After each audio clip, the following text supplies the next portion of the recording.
Okay, we're going to go like that to hang that and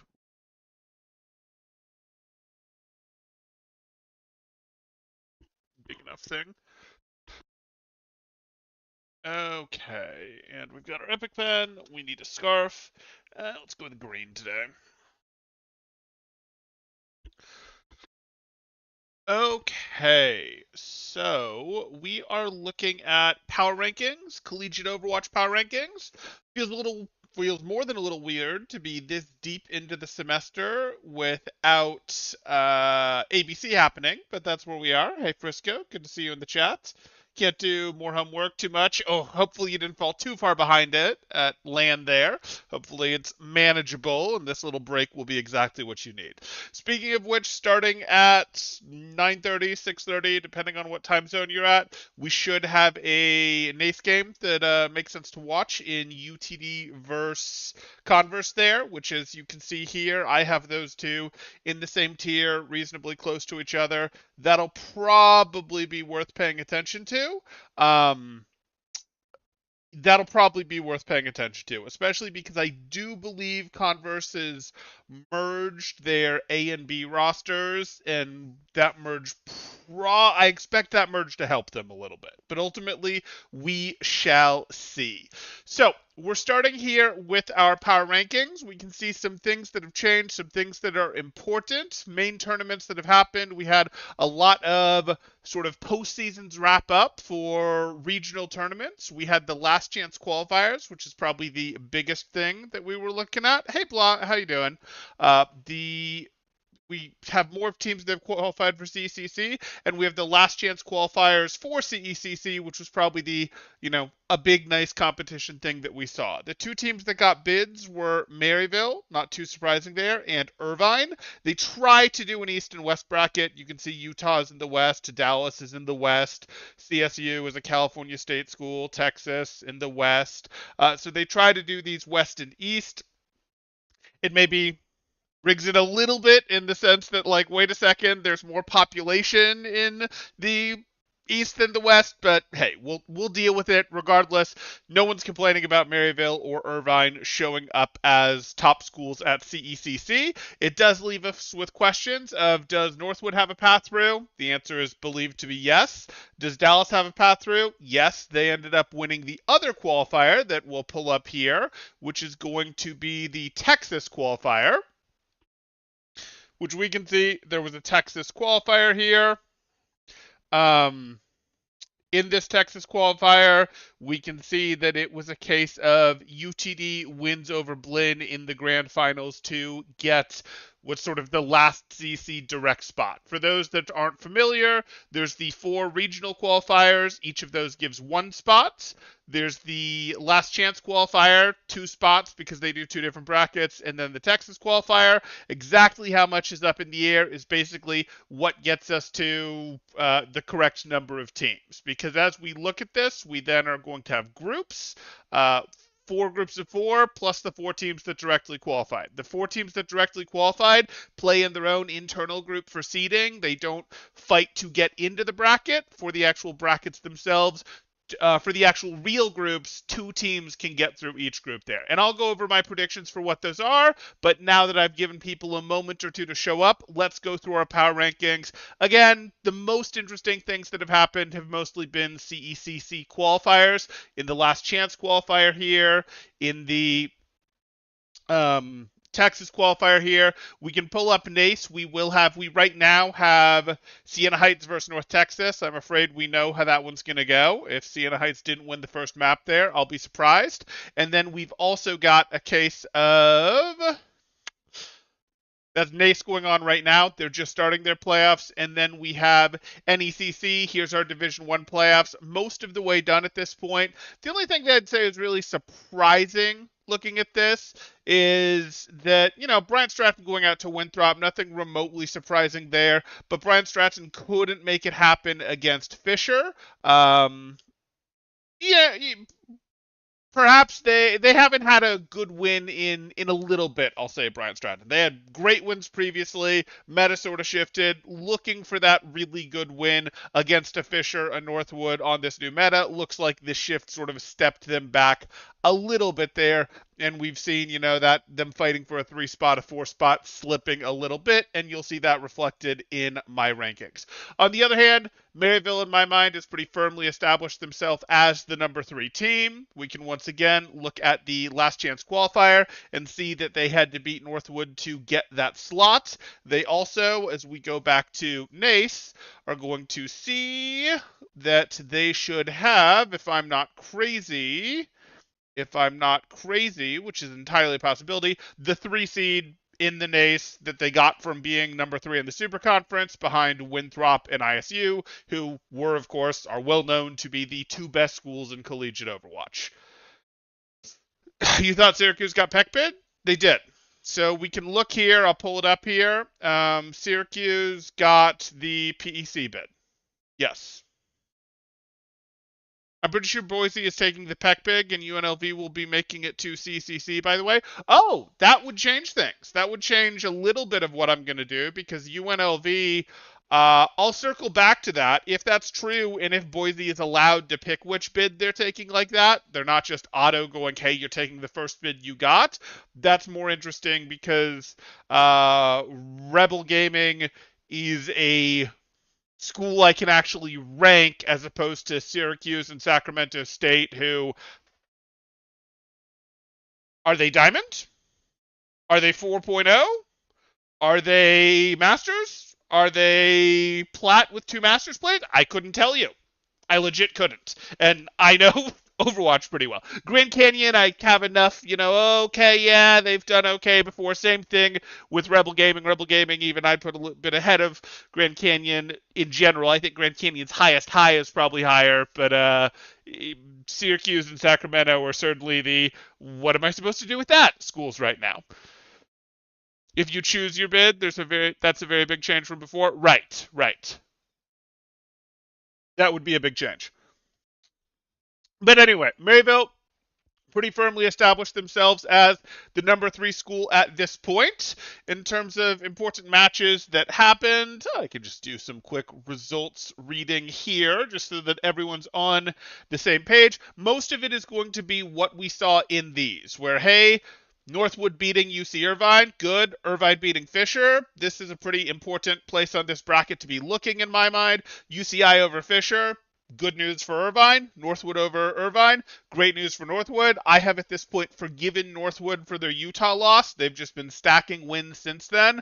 A loss to Winthrop, not going to hurt them at all. A loss to Maryville, that maybe is in the, hey, that could have been winnable territory, but that's fine. That just clarifies the rankings for me, and I think we have clarified our rankings here pretty firmly, mostly off of what we're seeing in these 2 places. In terms of, hey, UCI beats Fisher, Northwood beats Irvine, and then we've got a chance for Irvine versus Fisher here. We'll keep an eye on that, but if we already saw Irvine beating Fisher, here's Fisher's chance to bring it back. We'll see. And then we, of course, had Northwood into Maryville right over here. So some okay performance from Northwood, some great performance from Maryville, some okay performance from Irvine.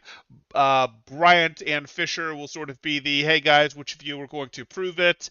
As I was sort of talking about there, find wins. And Bryant doesn't really have a chance to do that anymore. They went out to Fisher here. So we've sort of got our pretty clean order for these teams. I have now moved Bryant Stratton down to this core collegiate tier. St. Clair, I don't think there's anything too wild here. This is about where they've been for a minute. Nothing surprising. ASU is on demotion watch, not because they haven't done not because of anything they did or anyone they lost to, just because they haven't done anything this semester. We'll see them at CCC. They get the West bid. The West bid obviously is not as strong competition as the other bids. I will be amazed if they get anything other than fourth place out of their little seeding bracket there. But, hey, they won their West bid, so we know they'll play in something, at least until Twin Salty tells us otherwise. But I certainly expect that they're going. We'll see them and we'll get to see some Overwatch, so I am still ranking them. But they've done nothing at all this semester to prove to me that this is where they belong. They're just kind of floating here. If you told me, hey, they should actually be in this tier, totally would believe it. Totally would believe it. If they make it up to this tier, I will be very impressed, especially because I think they've been scrimming. I think I've seen scrim advertisements for them, but I haven't been seeing them competing. Okay, let's go ahead and jump back here. We get for confirmation. I will update once I know. Yeah, please let me know, Cardmaster. That'll change how I do my seeding effectively. Arson is currently playing for Siena Heights. Yeah, that was the other thing. So I had an asterisk here, and then I saw he was playing, so I sort of removed my asterisk. There was word on the street that maybe Arsona was done playing with Siena Heights, and that wasn't going to happen anymore, which would have meant that team had a giant hole in it, which would have meant, like, okay, you just aren't competitive at that point. You at least fall down to rear guards. You might just choose not to compete, sort of thing. But I see Arson, who I expect is Arsona, is playing right now. So clearly they're still, clearly that's still playing. They have a viable roster, whatever. We did get a Siena Heights win over Cumberland, which was a flip from what we had earlier in the year. Earlier in the year, earlier in the year, Cumberland got a win over Siena Heights. That helped to me at least establish, hey, this wasn't a one semester wonder. Hey, this wasn't they beat Bellevue, who now doesn't exist, and, did okay against some other teams. Like, that was a good firm, not establishing win, but like, no, this is confirmed real win sort of thing. Now that's been reversed, but it's been reversed in a very close match. I'm very comfortable with both of these teams in this tier. If one of these teams took down an ASU, that would be surprise me zero. If they took down a St. Clair or a Bryant Stratton, that would be an upset in my mind, but not some, oh my goodness, how could this ever happen? I'm pretty comfortable with them here. UTD, mostly just confirmed, hey, this is where they belong. They're not some team that just, had an upshot, that had the pedal visit last semester, that had whatever. Obviously, some of their players were getting reps in Master Division and even in OWCS, and that's been great for them. They have, been successful in what they've competed in. Once again, they did win the Texas qualifier we're going to see here. 3-1 over Blinn. Blinn is not as scary as they were last semester, but hey, that's a good win. They had to beat Texas A&M. They probably had to beat both boards. So they beat North Texas, which isn't going to be a ton of weight for them, unfortunately. And then they also had to beat Maroon, which is sort of the main team for Texas A&M and is a ranked team, at least in my book, a top 20 team. In my book, I think they are for Okra as well right now. And then on the other side, Blinn had to beat Texas A&M White. I'd actually rate those teams pretty similar. Texas A&M Maroon is the more standard team. Texas A&M White is more of a bracket destroyer, a specialized team. They are, of course, known for their Doomfist play. I'm not spoiling anything at this point. Everyone knows that.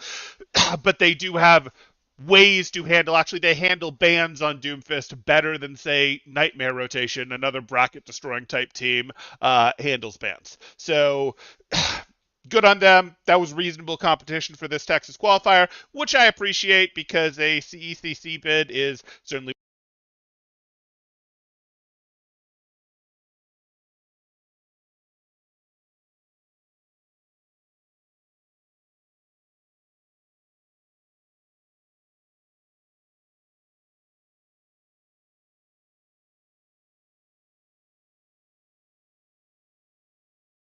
We'll try that again. Sorry about that, guys.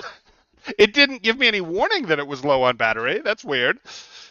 So we are back. We were talking about this. I was saying, hey, I appreciate that this Texas qualifier has some pretty good competition here. 4 teams, any of these 4 teams, maybe even 5 teams, including North Texas here, making it would be better than some of the other teams that are going to make it. Certainly strong. Let me point these more directly. any of these teams making it, I'm gonna feel better about than like the some of these teams that have qualified, such as Sacramento, Syracuse. They would have been more real than that. So hey, that's good. Regardless, UTD got the win there. They had to beat Blinn and get through some A&Ms to do it. They also in the last chance qualifier did make it to the semifinals, though Irvine swept them. But taking them down required going through CSULB Long Beach. That will probably be a surprise to some people where I have CSULB Long Beach on my power rankings. I guess I'll talk about that now. I'm going out of order. I'll put a pin in that. I'm circling back to CSUO Long Beach soon. Next on this, we've got Utah. Utah, unfortunately, did not cover themselves in glory. The thing that is really kicking it for them this semester is their huge win over Northwood, which was fantastic. We absolutely think that's great. Northwood is a team that is known to not take things super seriously, can get behind a map and then go, oh, wait, etc., or maybe even go, hey, it doesn't matter till playoffs, whatever. They are known for that, don't get me wrong, but a win from a team that at the time was in the like 20 plus territory over a top 5 team, absolutely huge. That's what got them into this core discussion, out of the pit, out of the rear guard territory. But if they were really a school that could like actually handle the level that Northwood is playing at right now, the level that Irvine is playing at right now, if that was like really, really real, we would not be seeing in last chance qualifier them only beating Texas A&M Maroon 3-2. As soon as this result came in, unfortunately, the hopes that like, hey, Irvine might have real competition in this bracket was pretty dashed in my mind. Sorry, Utah. It's a win. I'm not going like, oh my goodness, Utah barely won, so that's terrible, etc. Most of the time, it's like I don't care if you win. A win's. I don't care how much or little you win by. The win's the win. You're allowed to have screw ups as long as you don't screw up hard enough to lose. And I do 90% stand by that. This is just showing us a little bit of the I didn't have enough information and I still don't have enough information. If you went ahead from here and beat a UTD or went ahead from here and beat a Maryville, that would be fantastic. But based on what I saw there, I am going to have to go, no, this is about right. Before I had them in this tier with a lot of upside potential of like, I'm just expecting, waiting, hoping to see that win. I don't expect to see that win. And this is why I didn't immediately, even then, take them when they were down in here-ish and shoot them up to like, core or upper core with the win over Northwood. And I'm kind of in, yeah, I was right. I told you so. See, I told you so territory. Yeah, we'll go with that. Okay. Um, yes, I agree. I agree, Sunless Fiber. They have that down. Okay. So that covers Utah. Converse, I could easily see going up here. If Converse beats UTD here, it will be an upset, but it's not going to be a monster upset to me necessarily because I understand they have adjusted their roster. They've moved Orion back up from gold to main, and I believe they moved someone else up as well. I believe it's their flex support there, and that opens up some possibilities. They had totally qualified players on the varsity squad before, but everyone's in their last year. They've been competing for a while. I think some of them might have been at a hey, this doesn't need to be their focus anymore. And if you can bring in some people who really are well focused, and Orion did look good expanding his pool as a DPS on gold, I think that's going to serve them well. Yeah, Atlanta, exactly. I was deciding how much I wanted to say there in case they were trying to like hide some of this from UTD, but cat's out of the bag. Match starts in 10 minutes. You don't have time to adjust your strategy as UTD. Okay. So then we move on to the rear guards. Again, this is sort of where I end our stable teams, our teams that I mostly expect to repel invaders from the area below, that I expect to be pretty stable and have it together and have clean enough Overwatch, have their fundamentals firm enough that they don't just lose to silly comps like A&M Doomfist comp or Harmony Sim comps or Roadhog comps or whatever. You know, they're sort of the firm enough that they can play good honest Overwatch, they can play it reasonably well, and they're fundamentally good enough to repel silliness, that you can't just put like, hey, this is a top 5 DPS player on a team surrounded by Masters players. They just won't lose to that because they are fundamentally able to play Overwatch well enough in a variety of ways against a large enough variety of things. That's why I consider this sort of the core of collegiate Overwatch right here. Now we're into the rear guards, the ones that are looking to promote, the ones that you sort of have to go through to get into here, the you know, filler tier, bridge tier, rear guards, whatever we want to call this. In here, we've got Briarcliff. Briarcliff did beat Blinn at their last. Yeah, or excuse me, we have Briarcliff here. We also have Blinn. We obviously had those matches go at the last land that they were both at together. We saw how that went one way then the other. I have Briarcliff ahead of Blinn right now. Could you flip those? Absolutely. Blinn a little bit seemed like they had the bottom fallout, found their bottom, found how far they were going to fall, did get the win over Texas A&M there, which, you know, sort of showed me, okay, this is as far down as things are going to go, so I'm pretty comfortable leaving them here right now. Okay. I have Miami too high? Oh, do I? Oh, yes, I do. Where do I have Miami? Oh. No, I think that's fine for Miami. They've got Shocker on DPS now. Without Shocker on DPS, I agree they would be lower. I think they're fine here. I haven't seen anything impressive from these guys. I haven't noticed these guys this semester. I'm not even sure these guys are competing this semester. We don't have ABC, so some of this is meh. SCAD, I think SCAD's around, but I'm not sure what they're competing in. Yeah, I'm not super worried in the pit. I've got this reasonably. I've put some reasonable thought into this order in the pit, though I'm sure, you know, one of these teams could say, no, you're wrong. I remember we had the UC match off, and what happened with the UC teams there does put them roughly in this order, including the things that have adjusted since. North Texas, we of course see competing in NACE playoffs right now. Illinois Wesley has competed. They've been around. We know them. And Grandview has again been competed around. They're not as good as they were a couple years ago, but they exist. They're, you know, they can punch up a little. I feel okay with that. Would I expect to see Grandview, North Texas, or Illinois beat any school up here? No. No, I certainly would not. I don't really expect to see them beat any school here either, but I certainly don't feel they can push into the core schools that actually have their fundamentals together. And we're going to find out as an example because we have North Texas playing into Siena right now, and Siena Heights is leading 2-0. I'm not shocked. Sorry, North Texas. I could tell you more about the Cali teams more than Renthera could, Loki. I don't mind if you're on the committee. I don't pick the committee members. You're gonna have to talk to Dividing on that.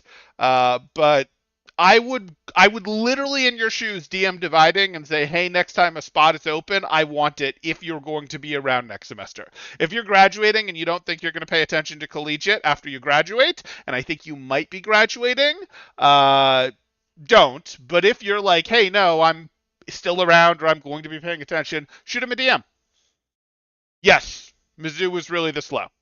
Um, Mizzou has not Mizzou has not impressed. They obviously went out early at their own tournament. They are swapping who plays what role. It doesn't look like Pell is playing for them anymore. I think we've heard an announcement that at least one of their other players is done. They were doing with Pella not playing role swaps depending on the map in terms of who's playing tank, who's not. And I know we have like the A&M White doing that as well, but A&M White does it in a more polished way. Mizzou definitely belongs in the pit. they 100% belong in the pit.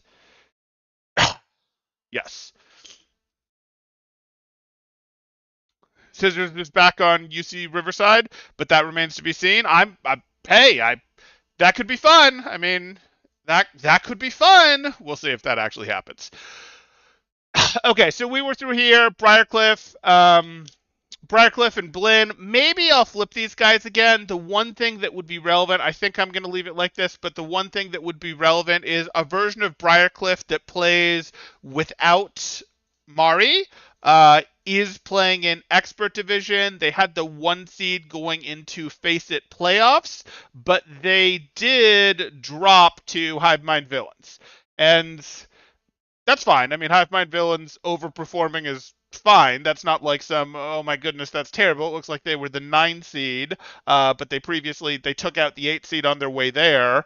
But that's not great for even a Briarcliff that's playing without Mari there. That said, that's not really collegiate. And obviously, Wizard Cats, who's in that same tournament. Here, I'll pull this up just so that you guys can see what I'm talking about. Wizard Cats, who's in that same tournament, blocked Irvine from making Master Division at the beginning of this Face It season. And Wizard Cats is also down here in lower bracket and only managed to get 4th seed from regular season play. So maybe we don't pay too much attention to Face It there. Who really knows if that's worth it? But it's a tiny little data point. A tiny little data point. UNLV is on the last rope with players, a lot of our seniors. Yeah, no, that happens. I mean, I've watched a lot of teams, I've watched teams graduate their players, but I also think we're about to hit a wave. I do expect the level of Collegiate Overwatch is lower than it was when we didn't have Overwatch League. In that gap where we didn't have Overwatch League and we didn't yet know what the next, that year effectively, we didn't yet know what the next professional version of Overwatch would look like, that's the highest Collegiate Overwatch has ever been. It's down from that. I actually expect it to go down some more still, just because the people that sort of picked up Overwatch as teenagers, that first generation, are graduating. And that's now going to be, now is really going to mean that the people who are in college, unless you get old people to come play in college, because college doesn't have a age restriction of like you can finish high school, take a 4-year break, then go to college, whatever.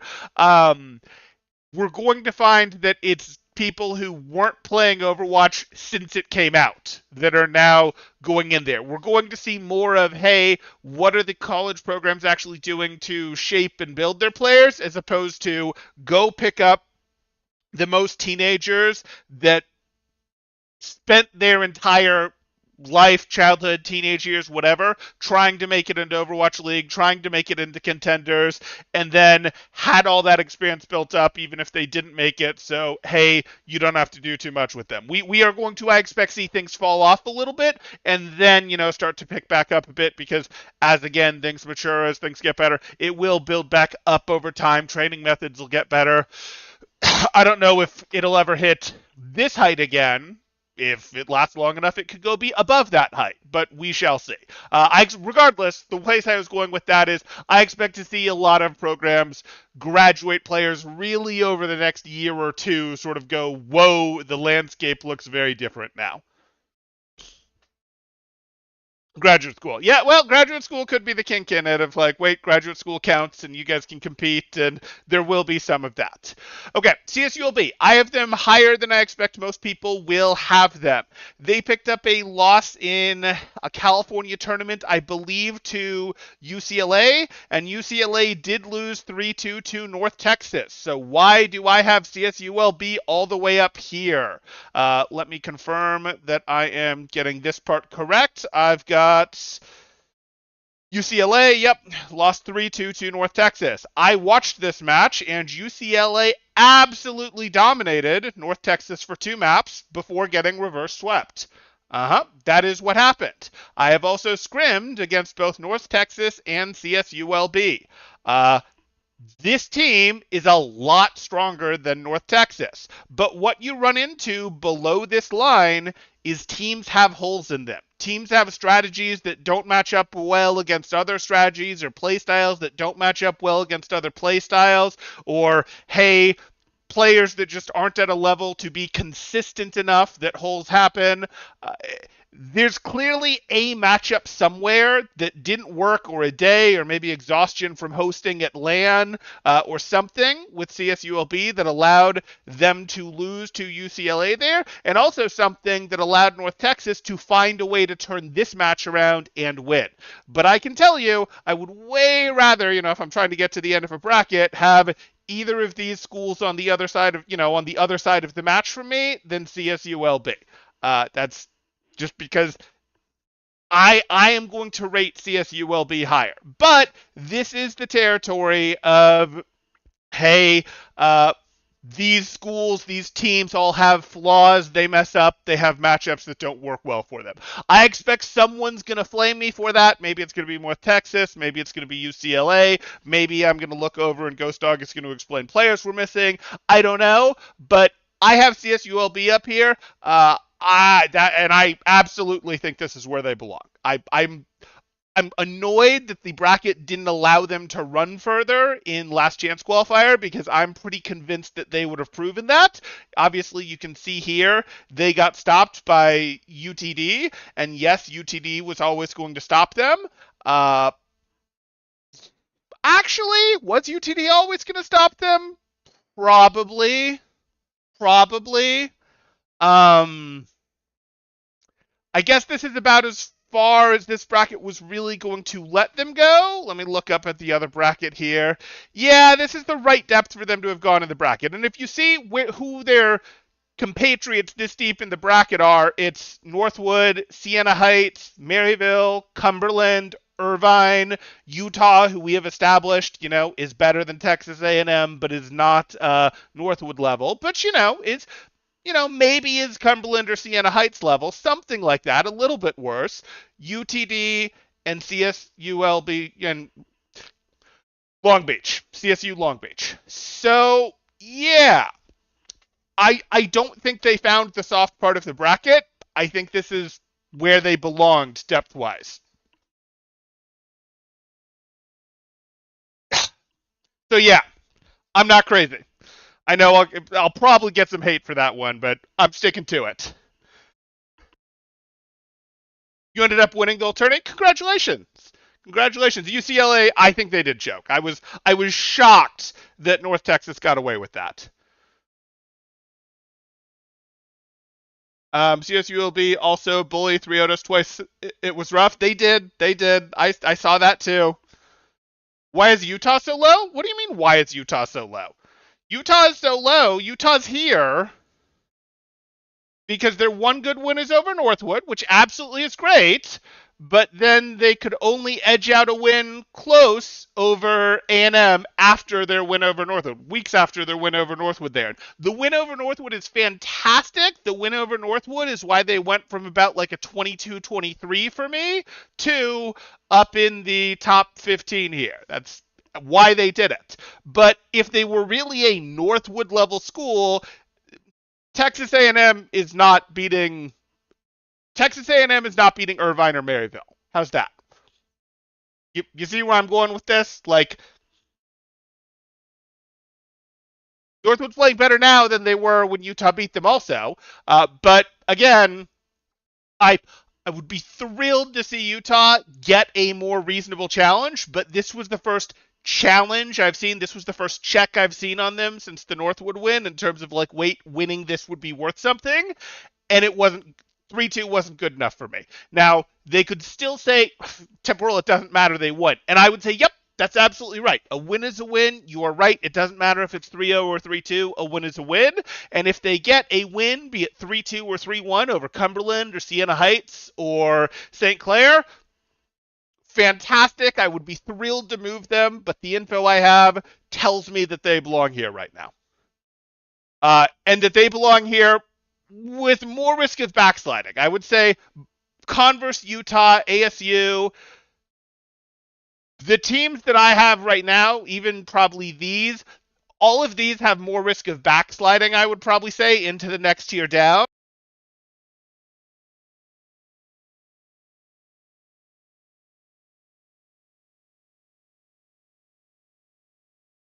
I see the problem. I don't have any audio coming in, so my headset is thinking it doesn't need to work and turning off. That's silly headset. Um, what was I saying? So I would say all of these are of more risk of backsliding than I see any of the front teams having risk of promoting, sort of thing. That's just sort of how the tier breaks fall right now, in my opinion. Not crazy, good take, not biased. Yeah, you're totally not biased on thinking CSULB is good there. Ghost Dog, Mr. CSULB player. Strider Ball scares you? Yeah, that's a real take. That's a real take. I also feel like Georgia Tech are stronger than they seem, but haven't seen them places to land. Gonna play them in SEC off Doom Comp though. Going to or got to? Gonna. Um, we got bullied before that. Okay, okay. We will see. We will see. I like Georgia Tech. Georgia Tech is a longtime scrim buddy of mine for years. I like Georgia Tech. I think they're placed pretty accurately right now. If you told me, hey, Georgia Tech pulled up and got a win over Briarcliff, I'd say, yep, that makes sense to me. If you told me, hey, Texas A&M got revenge for their last loss to them and won, I'd also say, yeah, I believe that. I think they're comfortably within this tier. Okay. Um, they looked pitiful without Clear at CCC West. They were second worst team there. This would be in response to Boise. Yeah, and it always has been. I mean, it not always, but since Boise a semester ago, a year ago, whatever it is, sort of graduated a couple players and didn't appropriately backfill, it's been like, okay, you've got two good players, one good player, and then just not enough around them to really make a roster. And the core, as I was discussing earlier, repels that pretty cleanly. You can't be like, hey, you have two great players and then can't put, GM players in the right roles around them. You like that doesn't work. That doesn't cut it in Overwatch Collegiate post 2020, we'll say. Okay. Um so we sort of talked about this, talked about CSULB, which is one of my hot take ones. Georgia Tech, we sort of ended up discussing. I would have, as you guys can see, I really am not a huge fan of ranking second teams. Sometimes I'll do it when a second team is really making a statement, but there's a couple reasons I'm not doing it right now. I'll still tell you where they belong. I tend to think of this personally, unless you get something like the year where Fisher had both the fourth best and sixth best team in the same season, or fourth best and eighth best team in the single season. Okay, if you've got two teams in the top 10, I can't not rank your second team. I get it. But I don't really like ranking multiple teams from a school because not because I don't think schools should field multiple teams. That's actually fine with me, especially when they're club teams going, hey, no, like it was great when we had Irvine's second team beat regular Irvine. Totally fine when we saw Rutgers' second team making some moves one year. Fisher's second team existing is fine with me. Converse Gold existing as sort of their training grounds for their next team since their old team is about to graduate. Right move for the university, at least, for staying in the esport. Texas A&M, I love that you guys have the Doomfist kill comp stuff and are handling hero bans reasonably as well. I think all that stuff is great, but I don't like cluttering this up with duplicate logos. I'm instead mostly just going to rank the top team from the institution. In terms of where Texas A&M's team would be, they'd be somewhere in here. They would be somewhere in here. They can't kill up in the next tier, really. They can get kills in this tier, but they can also lose to stuff in this tier because they are the perfect example of a team that is going to have meaningful flaws that can get exploited, but that can also make it hard for teams that you might expect, like, wait a second, why is let me find White here.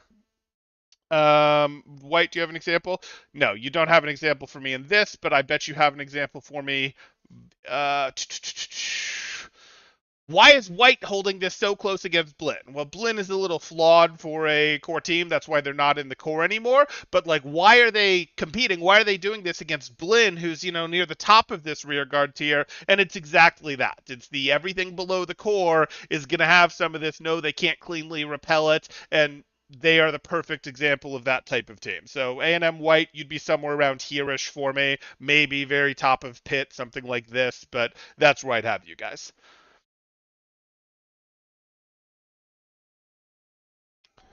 Did the IWU roster decline since last semester? I haven't seen them put up anything that impresses me. I do know they qualified, but I don't know what the level of competition that they. No, I don't know that they qualified. I expect them to qualify because here's Twin Zaldi's doc, and I expect them to certainly beat Cleveland State. But if you tell me the only other contender in GLEC is Cleveland State, winning that doesn't impress me. Like, yes, I will automatically, I'm not going to put IWU / Cleveland State. I'm just going to say IWU is going to win that, but that's not competition.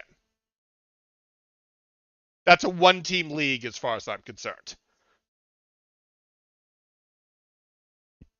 I haven't seen anything from IWU this semester. I haven't seen any, oh, here's a good win over like a Georgia Tech or a Texas A&M or a Northeastern or a Briarcliff that I can go, oh yeah, I should be aware of them. They, as far as I'm aware, they don't have any. If they do, let me know.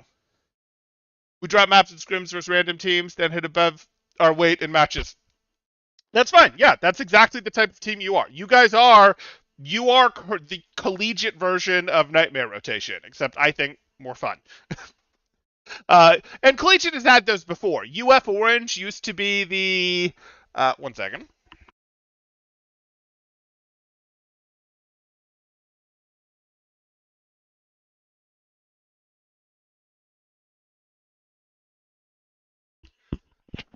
UF Orange used to be the Harmony team, the Symmetra team. They would do funny stuff. Riverside was a Roadhog team for a bit. Bellevue was a Roadhog team for a bit. Is there anything wackier than those that could regularly like challenge? I think you guys are sort of the most fun, weird team right now. Okay. Um. So yeah, and then I sort of continue through here. Texas A&M, these guys got third at one tournament, fourth at the other in terms of Kentucky and Mizzou tournaments. They lost to Georgia Tech in one of them. I think this is a reasonable place for them. Northeastern and Ball have traded matches. Ball won the regular season match and upper bracket finals, but then Northeastern did just win grands against them to get the bid. And then we're into teams that are scrimming mid-expert, and mid-expert is fine, but that's not as good as mid-expert would have been 5 months ago, with how Masters Division expanded, kicked the what used to be the best Master Division teams out into OWCS, and this is fine. Again, that's not to say we'll never see a team here beat a team. We did see UCLA beat beat CSULB. Sounds like CSULB brought it back in the grands there. Fantastic for them. But this is sort of where we are. I haven't seen anything really impressive out of any of the teams in the pit yet. The team that has come closest to showing an impressive win or doing something meaningful is Grandview, though I think these four have all sort of done enough that I'm like, yeah, okay, you make sense for you to be at the beginning of the tier. The reality is in this tier, we're getting into these guys also have Overwatch teams that you shouldn't be concerned to see in the top 64, top 32, but no, they're not threatening top 15 sort of territory. So we do have a match that probably started. We can probably pull that up. Maybe I will. I'm sure that's over. Oh, that was that. Let's go ahead and pull this up in the background, but we are not quite done yet. I assume, who has this for us? UTD? No, who has our stream? Surely they're going to give us the stream for Converse versus UTD. Surely. Nace? Nace themselves, maybe?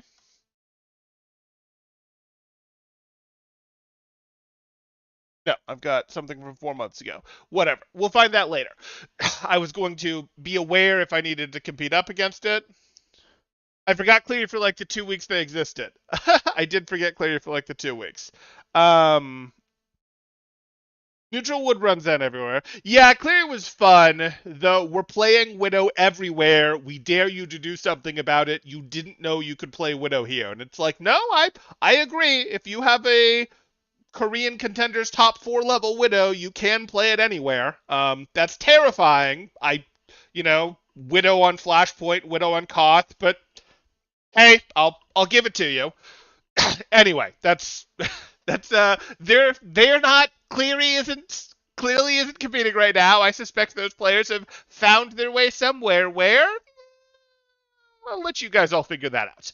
Anyway, so we did this. So now I'll move on to CC itself. We see many of the qualified teams. We're going to shortly have all of the qualified teams, but we aren't there quite yet. And so what we're going to look at now is this right here. So I have seeded these teams.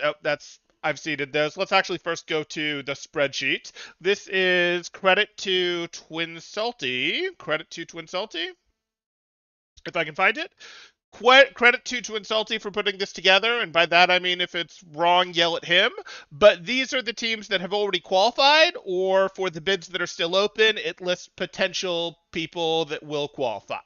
So we look at this, and this explains most of it. I look through this, and this will circle back to, as it's a big question mark, St. Clair or Siena. And by the way, previously the way qualification has worked, and by previously I mean for the last 2 years, the first bid you get is the one you qualify for. If you then win something else that would also get a bid, it goes to the next team for the second or third way that you qualified for your bid, not for the first one. If that's been changed and you get to pick which bid you take, like we're being told perhaps by Kern there, that would be different and that would be new and that would change potentially which teams are going. I don't expect that to happen because teams have to be able to book travel stuff, and it's already tight to book travel for some of this stuff, less so from like the Texas qualifier team's already in Texas. But if you're coming in from other states, that's kind of work, especially if you're coming in from another country. Hi, St. Clair. Yeah. So going through these, we look at this. Doesn't actually matter to me because these are closely enough ranked schools that it's not going to change the seeding. I would expect Southern New Hampshire University to cleanly win this. For those that don't know, Southern New Hampshire has Ultima Wep, who is known Tier 3, low Tier 2 player, been around certainly, and if I'm slandering him by saying low Tier 2, I mean low Tier 2 from back in my days in Contenders, which was early days. If he then was playing mid or high Contenders later, that's not me slandering him. It was just a different scene, as well as amplifies flex support. I'm blanking. Crazy Cat. Not Solo Zen, but Crazy Cat. So they have a couple known players there. They are plenty competent. They should handily win their group there. IWU, again, I wouldn't consider this competitive. And then Blinn or Daytona State, that's not competitive again. I suspect Daytona State was only listed here in case Blinn won one of the other qualifiers like Texas. Blinn gets that. So these are clear enough.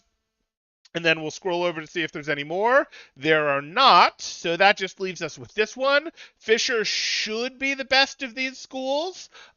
There would be a difference if it went over to Cumberland or Utah, as perhaps that does move their seeding around.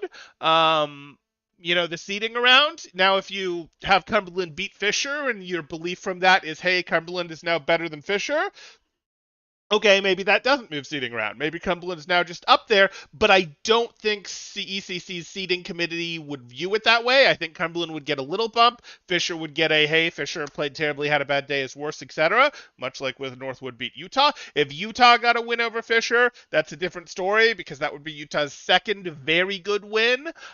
Previously had the Northwood there, and I would say absolutely same thing. That's fantastic, but that's what for most of these, there's not too much difference. What that's going to allow me to do, if we take these into consideration, Fisher already crawled through what? What's wrong here becomes my question. So I'm using Twin Salty's sheet here, but what's wrong here in terms of where did they qualify? Show me. Show me on the graph where they qualified, Hedwig. Yeah? Oh, East Regional. You're right. Thank you. I'm blind. Thank you. Okay, then I'll have to move mine around a little bit. Darn it. Darn it. Thank you.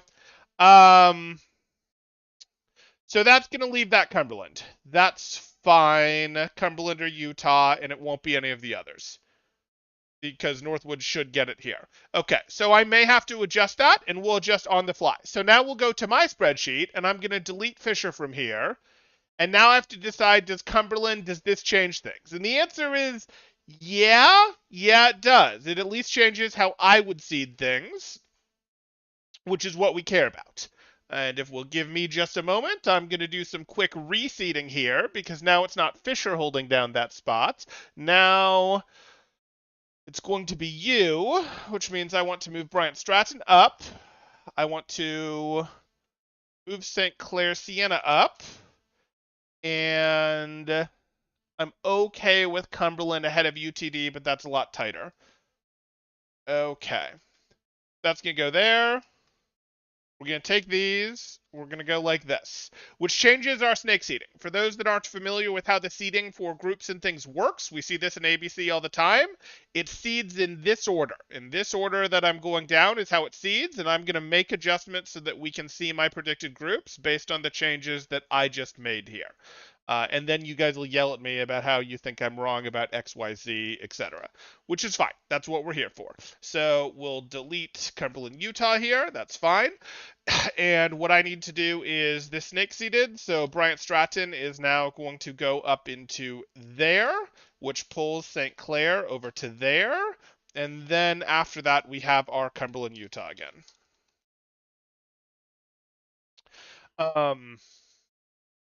And that's probably close enough. If Utah were to beat Cumberland, I don't think that would be such an upset that it would necessarily mean we have to move where some of these things are. Let's take a look here. Yeah, we'll go back here. If we look at where Cumberland and Utah both are, Utah's here, Cumberland's here. If Utah beats Cumberland, it's probably reasonable for them to have this spot. These two are close enough that the seeding committee could easily flip it. I don't think they will unless Utah beats Cumberland. If Utah beats Cumberland, Utah being above UTD may be real. I don't. Yeah, it's tough though between UTD and Cumberland. I expect Cumberland will get to hold that spot. I expect the seeding committee will come to the same conclusion I do. But let's now look at these and see both where I could be wrong, as well as Ultimate Weapon, number 1 2AM Quick Play Demon. There you go, Hayden. There you go. Let's look at this and see where the interesting things are, as well as what could be wrong ranking-wise. So if we look at what could be wrong ranking-wise in terms of teams that could get traded, teams that CCC may view the order on differently, I think these first three are correct. I think Bryant Stratton here is correct as well, unless they find another way to fumble. St. Clair's fine as long as it's St. Clair, Cumberland, Utah, and it will be St. Clair. I expect St. Clair to win that as long as St. Clair has travel funds and then gets to keep the bid themselves. If St. Clair can't make it for some reason and it goes to Sienna, this could move. But I expect this to stay. I expect St. Clair to get it. I expect Cumberland to get this. I expect Cumberland to be rated above UTD. I could see these two switching. Let's just do lines. I could see these two switching. If it's Sienna, I could see these two switching. I could see these two switching because who knows how people rank Boise and Northeastern. Mostly what I mean by that is who knows how people rank Boise. They don't play in anything, but how do you go, well, that team has Strider. What do you do with that? That's what committee members will look at it. I have Southern New Hampshire here. People may disagree with that, and IWU, and these two could flip. Remember, it's a snake seed, so it goes across like this, back across like this, back across like this, and then back across this way the last time. So these two teams are right next to each other. It doesn't actually matter remotely if these two get flipped, because if it's just this, they're both still in Group D. One is the 3 spot, the other is the 4 spot. Now one is the 4 spot, the other is the 3 spot. They still play each other. They still play in the same group. And this is how oh, and then Sac State and Syracuse. I have no idea which of those teams, but neither of those teams are going to win a match. So I don't expect either of those teams to win a map. Sorry, guys. Um, so those would be places that could potentially flip in my mind. Does anyone else see something? You can't get two teams from one school per CC rules, I believe. I believe that is correct. Yes. Southern New Hampshire University, SNU, is Ultima Wep Crazy Cat team. Yes. So I've marked the teams that I think could get flipped. So if that changes anyone's opinions, keep in mind here. I'm now going to separately mark the places that upsets would be most likely, most dangerous. And that's always the same. Um, that is always the same in these brackets. The places where upsets are most interesting and most dangerous are these 8 spots. So in the C and D groups, it's hey, which team is going to get the 1 seed out of their group is always going to, and it's because of how snake seeding works. Which team is going to get the 1 seed out of their group? Is it going to be UCI or Cumberland? A Cumberland upset over UCI is way more likely than a Converse upset over Maryville. Now, I could say the same thing about UTD and Northwood, but there's history between UTD and Northwood. I give UTD like 40% odds of upsetting Northwood on any given day. So, but that's not supposed to be the case. That's just what is the case for those two specific teams. There's been a lot of UTD Northwood upsets over the years. There's been a lot of UTD Northwood upsets over the years, Sunless Fiber. Like a lot of them. That's not me disrespecting Utah's upset over Northwood. Not at all. That's not me cheapening it more than I have. That is just UTD has upset Northwood a lot of times. UTD has been a top 8 school in Collegiate Overwatch. They're outside of that right now, but they've been a top 8 school in Collegiate Overwatch for a long time. They kept getting top 8 votes even when they missed ABC playoffs, top 32, twice in a row. I think they might have even missed top 64 one of those 2 semesters. And they kept getting those votes because, like, once a semester, they'd freaking upset Northwood. What do you do with that? And it's not like Northwood doesn't know they're in for a match when they go up against UTD. Now, that was with Petal, and that was with a Petal that was being serious, was trying hard. Which he seems to be again, but didn't seem to be doing in his last semester. Didn't seem to be peak pedal in his last semester or 2 at UTD. But regardless, that's where that number's coming from. Okay, so these generally are the places you would look for upsets, which would be, hey, could you find a Cumberland or Utah upset over UCI? I think UCI is playing well enough right now that that's not terribly likely. If Utah beats Cumberland, that becomes more likely in my opinion because that would be more suggestion of, hey, no, Utah really is that good. They just had a little bit of a moment to figure it out against A&M, but they really are beating Northwood good levels, which would then make beating UCI not so weird. St. Clair being Bryant Stratton also wouldn't be crazy weird to me. I would certainly favor Bryant Stratton there, but I would have hands down given that to Bryant Stratton last semester. This semester, since the meta changes, since the game isn't quite as formulaic as it was last semester in terms of how the meta worked, I could more easily see St. Clair finding an upset there. I would not expect to see Sienna upsetting Bryant Stratton, but I don't expect Sienna to get that bid. Then we move over to Converse and Blinn. I think Converse is, correctly, this is how snake seeding works, right? Converse is the worst of the 2 schools in this group, and Blinn is the best of the 3 schools, in the group here. So seeing Blinn beat Converse wouldn't at all be weird to me.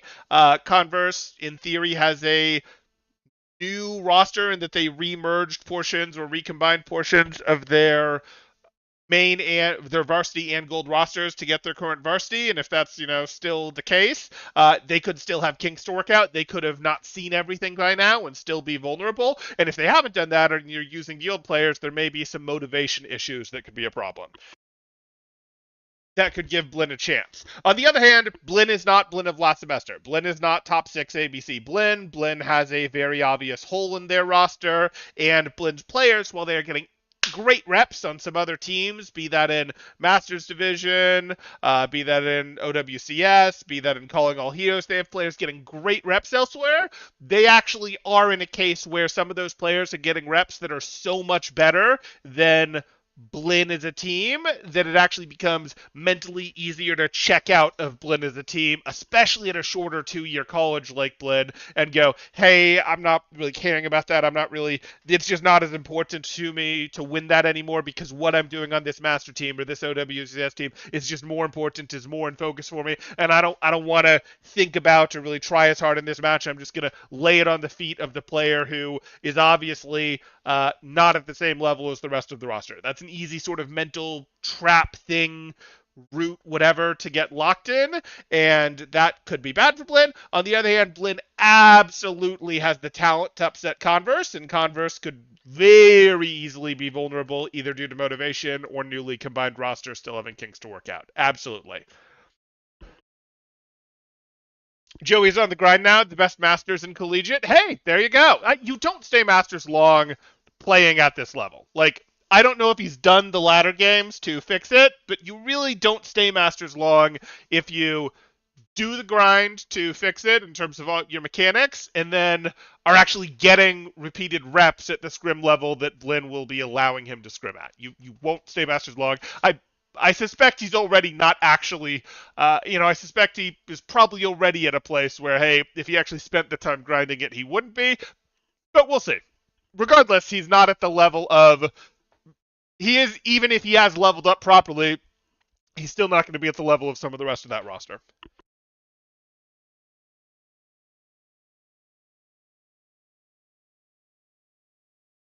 Sorry, guys, I was at a LAN for the last 4 days, 5 days, whatever. Time rolls together, and I think I caught something on the plane ride back, which doesn't surprise me because LAN did mean I was light on sleep for the trip.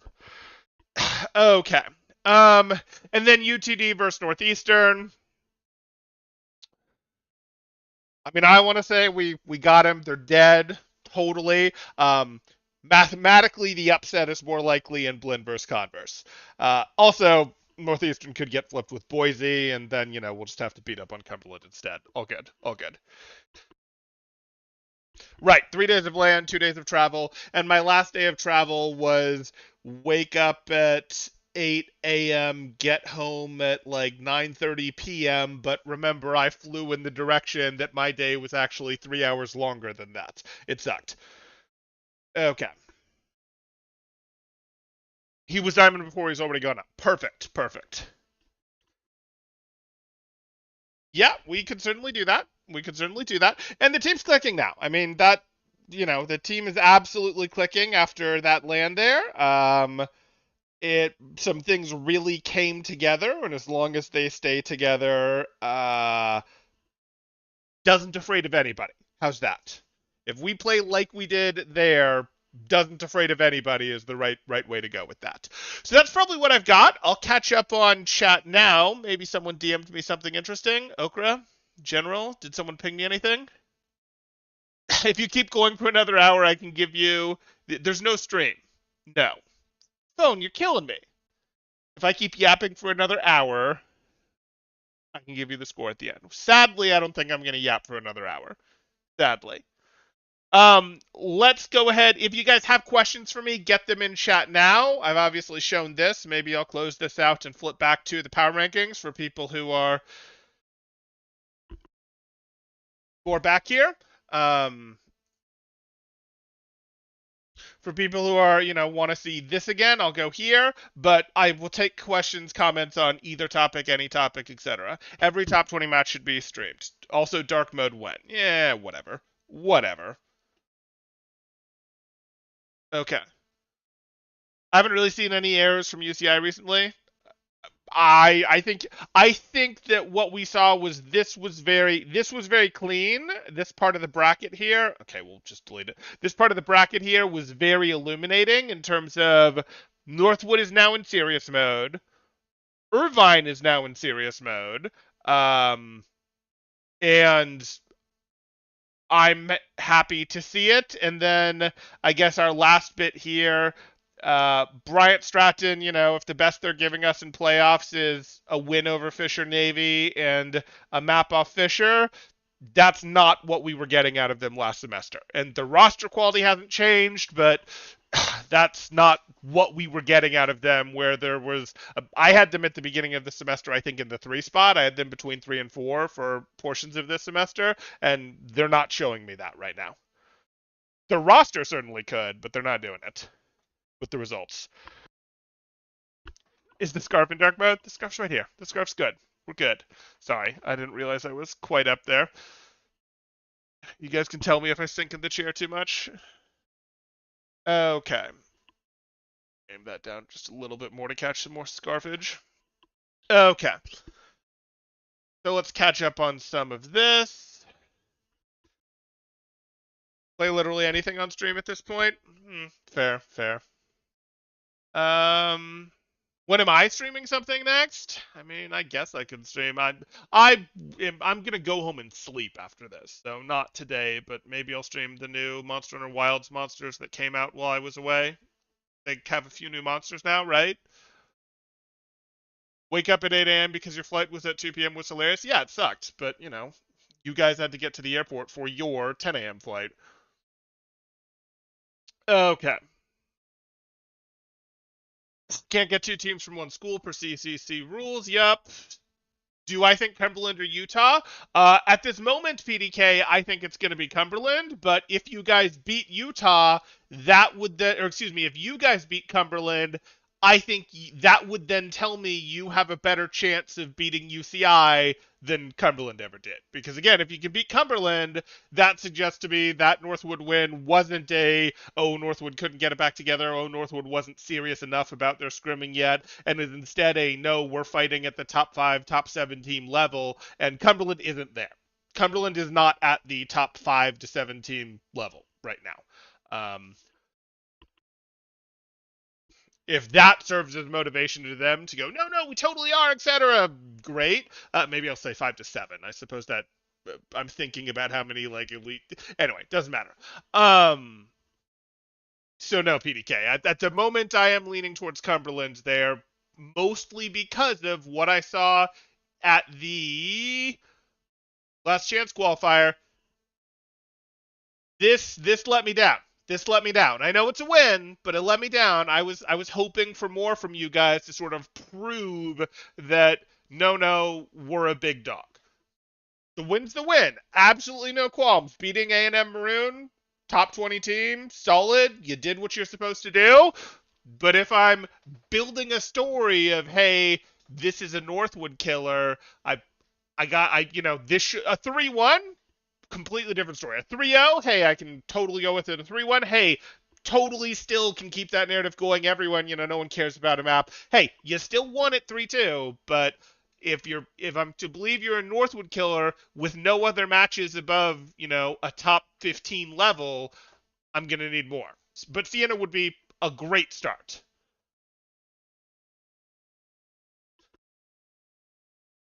Okay.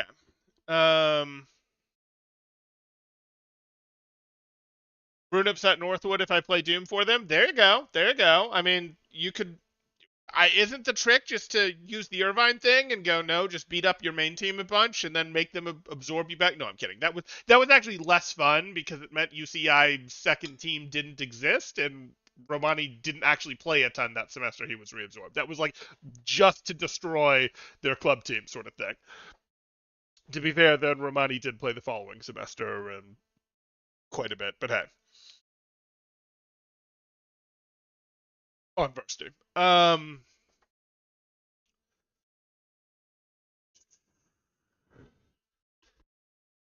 Forgot you lost to Hydra and Junkrat. Oh, fun times. Fisher already qualled. Yep, thank you. Ultimate Weapons of the Coat. That's rank 1, Season 1 Overwatch Coat. Neutral Zen. Yeah, they had fun. I remember that. The Neutral Zen, the Zen Anna ball comps were legendary. But that, we had some fun ball comp matchups on Northeastern in the days. Us against Rutgers, us against Santa Cruz, us against UTD at times. We had some fun ball matchups back then. But yes, Rutgers with their Zen Anna because we don't believe in main supports. But hey, if you always hit your sleep dart, Anna's a main support, right? She peels well. Sleep dart is kind of like whip shot or boop.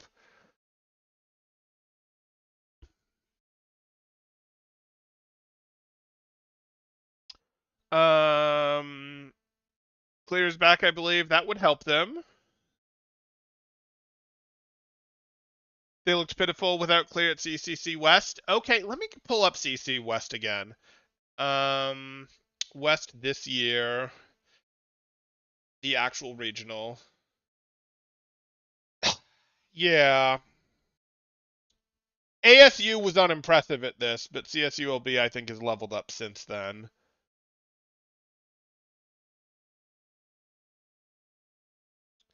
Washington is not as good as they were a year ago, in my opinion, and Arizona struggled against that.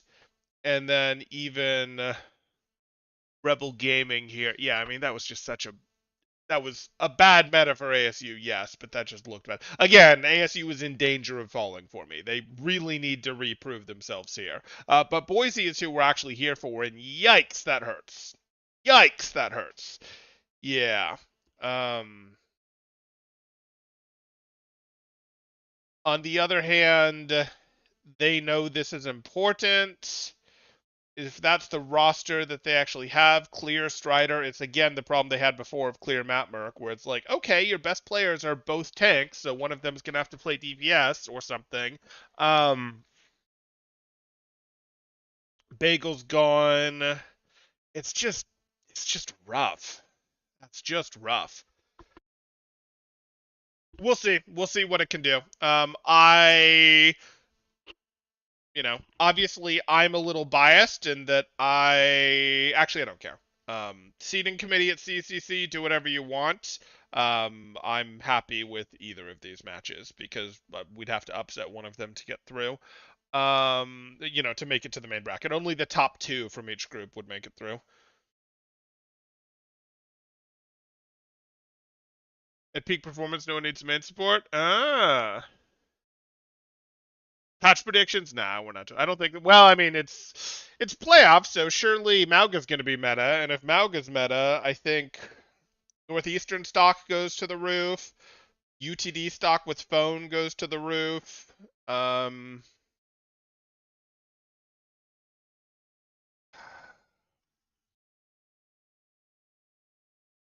I didn't list the four direct qualifiers. He doesn't really like to. He's actually got an okay Mauga Kuffa, but he doesn't like to play it. Um, he really doesn't like the hero, but he actually understood a fundamental part of it better than most of the scene, or his coach did. Maybe Light's fault. Um, yeah. Okay. Okay.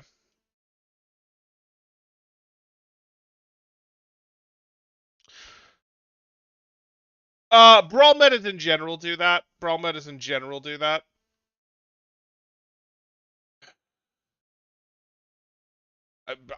We appreciate it, Sunless. Okay, let me scroll back up here. Cone, we should scrim again. Prob won't run Doom though. Okay, so Rebel Gaming and A&M White scheduling a scrim in the chat. We love it. Yes, Mizzou really is that low. Backstab Bud is retiring. Hedwig tells us. And then Nopel gives them a weird roster. Yeah, that's a shame to see just because Mizzou is a school that invested in esports. And I know some of their previous staff that sort of got them to do that, and they did a good job, but, uh, nothing lasts forever. Yes, you'll be Monkey Comp is scary. I agree, Sunless.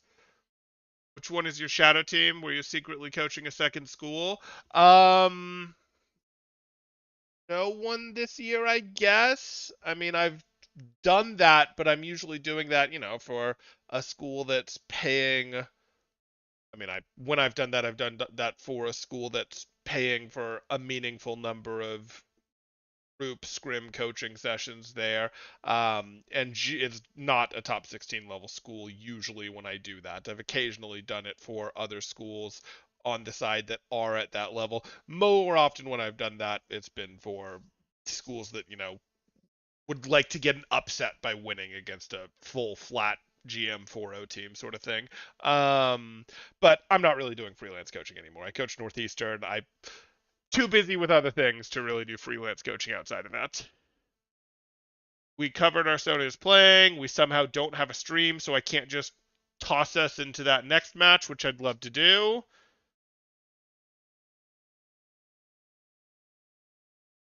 Um, okay. Yeah, Kern, let me know if you guys end up getting the bid. That would be fun. I'd appreciate another school that I actually pay some attention to being there. When is next match? I mean, CCC is in what, 3-4 weeks, a month, something like that. So we've got that. That's probably the next real thing. Let's go here. Does it give us our real start date? Oh, that's the wrong year. May 2nd. May 2nd is the next matches, unless ABC suddenly announces this weekend. ABC starts this weekend, guys. Totally real. No, it doesn't. It doesn't. An entire month of no temporal Overwatch streams. I was at LAN, dude. I couldn't stream them. I couldn't stream them. The last matches that we did. Okay. Okay, I think that's going to do it. I'm not seeing any more interesting questions. Here, once again, are what my rankings look like. Here, once again, are my predicted groups for CECC in terms of what I think we're going to get. So yeah, that's going to do it.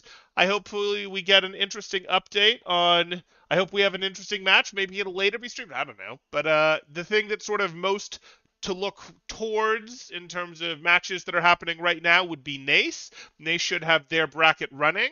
I don't think I can see. Yeah, NACE should have something interesting in terms of matches here. We'll see what this exactly gets us. But that's going to do it for now.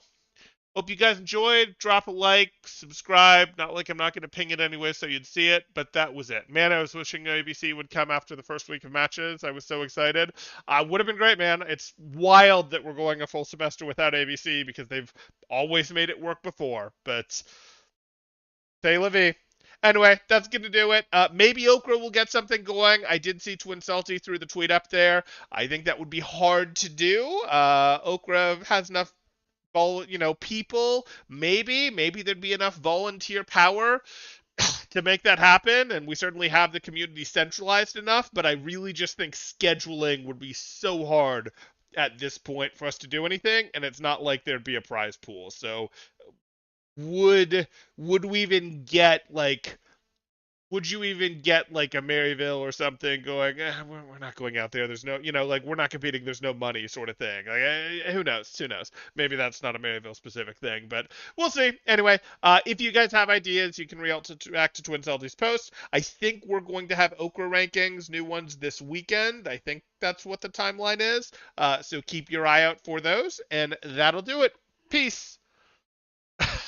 I don't think that would quite move them up to rank 1, but we shall see, Sunless Fiber. Though Noreen already has them listed as rank 2 on her personal power rankings, apparently. At least that's what her Discord name says. So, who knows? Anyway, that's going to do it.